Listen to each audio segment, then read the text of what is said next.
Hey guys, welcome back to the channel. Today's video is about our favorite topic, which is changing Steam region to Argentina for cheap games. As we all know, Argentina region provides the cheapest games among all the regions.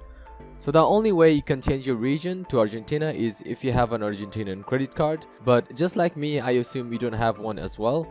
So I'll show you guys the service that will help you to change your region for a little bit of money. So first off, go to the Discord server and check out the rules. After that, you can check the vouchers channel for reviews and feedbacks from our old customers. This is 100% safe and real, and I have made multiple videos on these guys before.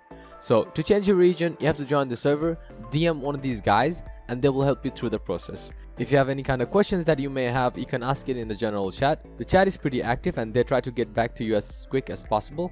One great thing about this service is if you bring one of your friends in the server and they make a purchase, you will receive $1 for each purchase. And so that's a way to make money for you as well. And so if you're like me and you like to buy a lot of games, I'd recommend you doing this because not only it's super cheap to change, but you're also gonna save hundreds of dollars by doing this. So yeah, if you have any other questions, comment down below and I'll see y'all in the next video.